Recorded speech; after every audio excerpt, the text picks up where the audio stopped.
That means that he revoked his parole and finds himself back in jail, and the board is going to decide whether they will let him back out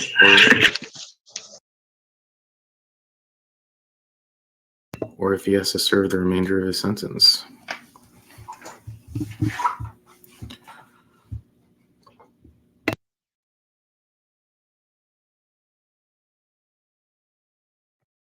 Good morning.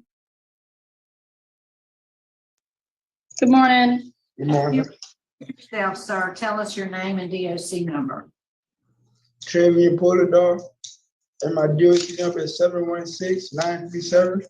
All right, Mr. Pollidore, we're here for a revocation decision this morning, and do you have a revocation questionnaire there in front of you? Yes, ma'am. Is that your signature at the bottom of that page dated March 24th, 2023? Yes, ma'am. Okay, based on that information, we are ready to proceed this morning without appointed counsel. Yes, ma'am. All right. So I'm going to read the allegations against you, and I'm going to ask you to enter a plea of guilty or not guilty, and then we'll have a discussion about that plea. Okay. Yes, So ma'am. you're accused of violating condition number 2. You last reported to your parole officer May 13, 2022. Is in violation of condition number 2. How do you plead to violating condition number 2? Guilty or not guilty? Not guilty. All right. Yeah. And then finally, condition number 10. You're in arrears of your supervision fees, $2,905. How do you? Guilty.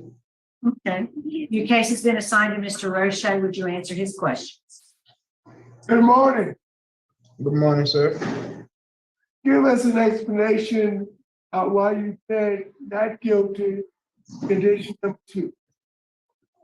Because during the time I was supposed to go see my PO, we used to like call over the Zoom video, and like that was around the time it had COVID. It had COVID in the office, and my parole officer was telling me I didn't have to come in the office because due to the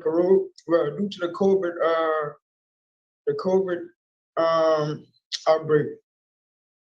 So my girl, and my Trevion, you hadn't reported since May of 22. COVID was just about over. So why didn't you report in July, August, September, October, November of 22? I have no excuse, but I was calling my parole officer, and I used to leave him voicemails, and that was around the time I was trying to learn how to walk again, because I couldn't walk for about 3 or 4 months. So you telling me from May to December 22, you tried to get your parole officer and you didn't talk to him or her once?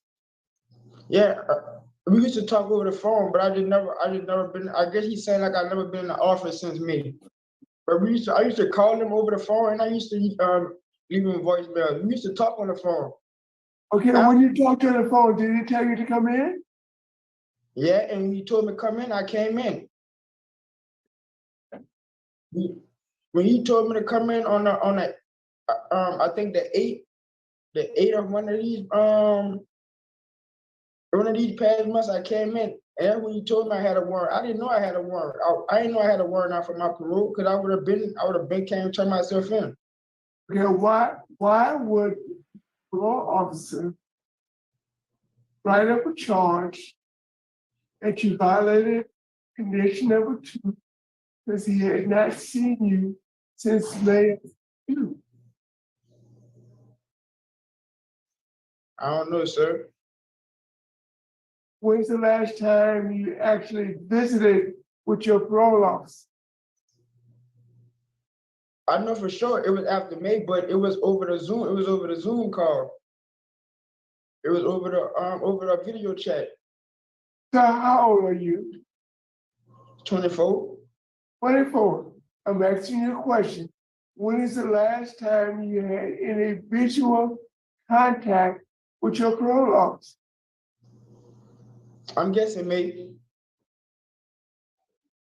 Then I the did- charge is correct. Okay, So yes, sir. why haven't you followed the rules and regulations and reported as instructed? I have no excuse. You have no excuse. Okay, condition number 10. Why are you 4 years behind on your supervision fees? You have not paid one payment in 4 years. Because it was hard for me to get a job. So you telling me you've been employed for the last 4 years? You know, it's been like on and on, like job, like temporary job, like cutting grass and, side jobs. Why haven't you paid any of your fees in the last 4 years? I'm gonna ask you again. I have no excuse. And how do you plan to catch up? You owe $3,000. I can't catch up and make a few payments. I can. Because I recently just started a job at Sunbelt. And that was a job that was paying like almost every week. So I could knock some of the payments down. What is Sunbelt? Where are you employed? What kind Sir? of work is it? What kind of work is it? It's shipping and receiving work, like making PVC pipes, the plastic. And you had that job at the time you were arrested. Yes, sir. How long had you had the job? About a month. And you didn't pay any fees? No, sir. Because I had just started the job and I had just had a girl.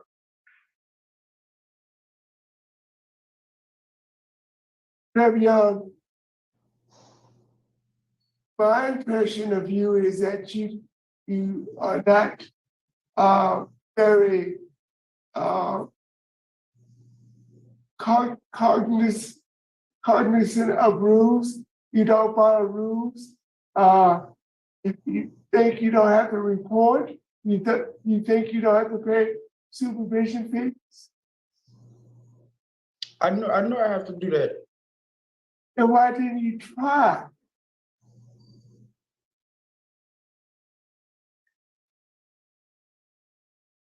You have no excuse, right? No, sir. Other than you just didn't do what you're supposed to do. I was trying. So why should I put you back on supervision and you're gonna do the same thing over and over again? I'm not gonna do the same thing over and over again. I learned from my mistakes. And it's my first time really being in trouble again. So, I'm a man. I take responsibility for what I did. So, I learned from I learned from my mistakes. So if I was to go back out there, I know for sure I pay and I make sure I go see him every month or two. Are you gonna see him often? You're gonna see him oftener than that? Now, Yes, sir. do you still have the job that you had when you were arrested? Yes, sir. My girl said he been calling almost every week, looking for my whereabouts. So if I was to go home, I do still have my job. Madam Chairman. Mr. Rushay. According to your letter from your mom, you got shot in December of 22. and you stopped reporting. I think you last saw your officer April the 8th of 22. Is that correct? Yes, ma'am. Those dates lined up? Ma'am? Those dates kind of line up for you because you stopped reporting in May, but you got shot in December and went through all of that, rehabilitation. Is that correct? I just want to get it straight. Is that correct? Yes, ma'am. Are you okay? Are you okay now? Yes, ma'am. Yes, ma'am. I'm okay. I mean, I made a full recovery. That's a blessing. That's a blessing. I'm hoping you're gonna do something different with your life. When you talked about your job, I heard you say, I got a girlfriend. So that says to me that your finances went to her and not your freedom. No, ma'am, to my daughter, to my daughter of anything, because I took a little girl. Okay, but you do understand now you can't do anything unless you take care of your freedom first. Yes, ma'am. I totally understand. Your freedom is your parole conditions. And I make sure I do everything I have to do to make sure my parole, I do what I have to do to make sure my parole is satisfied. Okay, but what's not clear to me today is when from April the 8th, the last time you saw your officer, till they got the warrant, what was life like for you? Were you working? What were you doing? What was life like? It was kind of like, it was kind of hard because, ain't no job really wanted to hire me. And I'm doing side hustles. And I was still living with my grandma. So I used to be trying to give my grandmother stuff, at the same time with me living with her. But it was kind of like, shaky a little bit. What's your grandmother? Your grandmother, that's the one that wrote the letter for you? Your great grandmother who wrote the letter for you? Yes, ma'am, Miss Regina Burbank. Okay. All right, that's all I have to do. All right, so you've mentioned your daughter several times. What's your daughter's name? Her name Mariah Galley. How old is she? She about to be three next month. Okay, well, you told Mr. Gross we just had a daughter, but I do see that she's 3 years old. Okay, so listen, your mother is here on the phone and she wants to speak on your behalf. So we're going to ask her to tell us what she'd like us to know now. Ms. Pollidore, we'd like to hear from you, ma'am. Hello?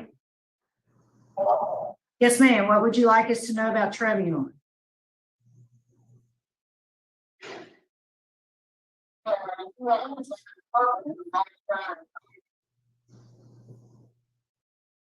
Ma'am, are we on this? Do you have, excuse me, ma'am, Miss Pollidore?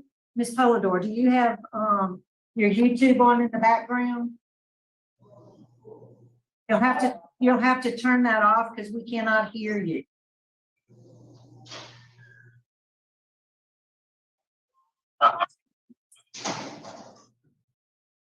Hello? Hello?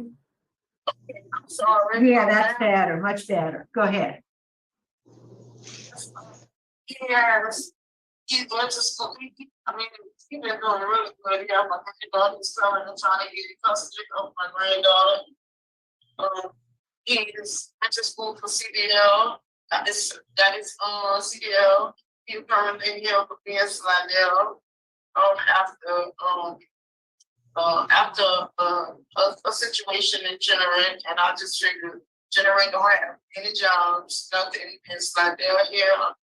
There's trouble everywhere, but he's here with me in Slidell. He working in Slidell, my grandbaby. He loves to go see my mom and I'm visit my mom and I'm 2 days, went to see the probation officer, and I haven't seen him since. And I just pray, he'd be able to come home and continue doing what he's doing. He is really doing. Really. All right, thank you, ma'am. We appreciate your input. Thank you so much. We got it. We got it all. Thank you. You're welcome. Thank you. Have a nice day. All right, Trevion, anything you want to say to us before we vote?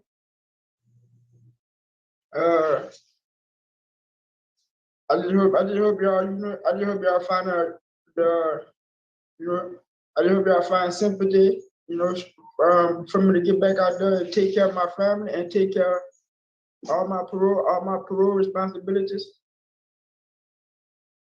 All right, well, thank you, sir. I think we're ready to vote, Mr. Roche. Trevion,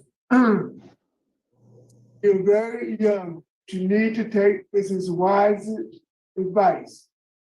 I know you have to take care of your daughter, but you need to take care of your freedom first, because without that, you can't take care of your daughter.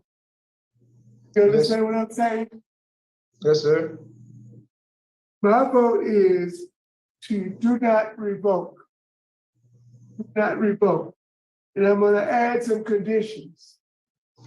First condition is you have to officially transfer your supervision to Slidell.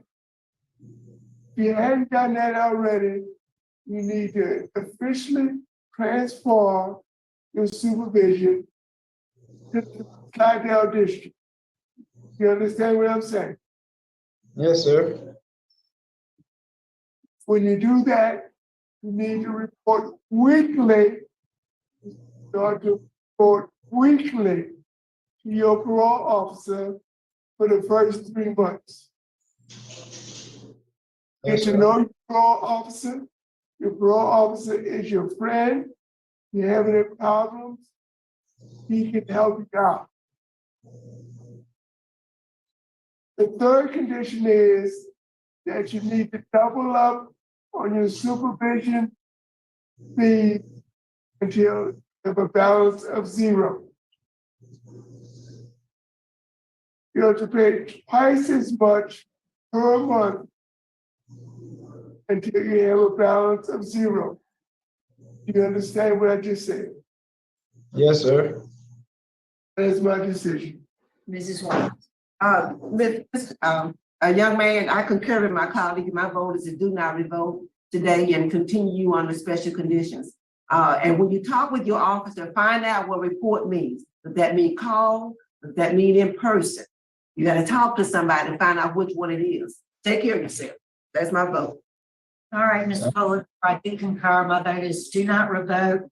You're to transfer your supervision to the Slidell Probation and Parole Office and report weekly to your parole officer for the first 3 months. Good luck to you. Thank you.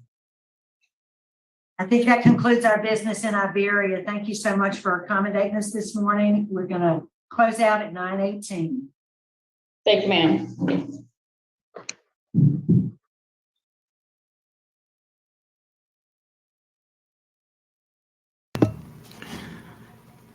You know, it was interesting when Miss Renazzo was kind of challenging him. She's like, okay, you mentioned your daughter a lot. Well, what's her name?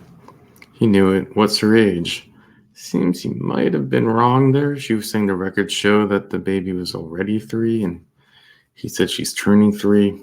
Who knows? The records could also be wrong. Then it was interesting. Mr. Roche kind of was going pretty tough on him.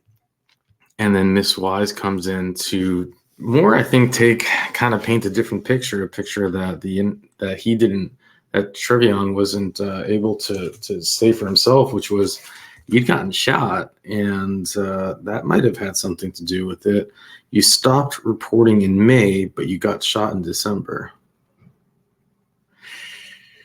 It's a bit of a stretch, being it's like how many months later? So it doesn't really make sense. If anything, you would think you would stop reporting after you've been shot, not like 5 months after you've been shot. So it really doesn't fly. And it was interesting that Miss Wise would try to extend that when it doesn't really make sense. But man, life has got to be tough. You know, I didn't hear him even bring that up. It's like you're out on parole and then you get shot. Like what? It's just, man, life has got to be tough. You're just trying to mind your own business, and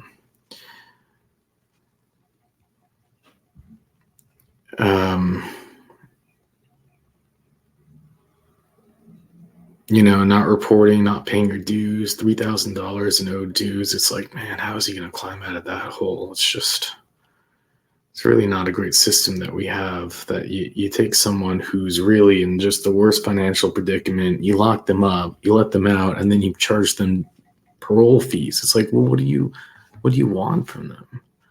There should be a better way for people who it's going to just hold them back and make it that much harder. It's already hard enough for them to get a job with a record and everything that's said. And now you want to throw on this. I mean, $3,000 is probably going to look insurmountable.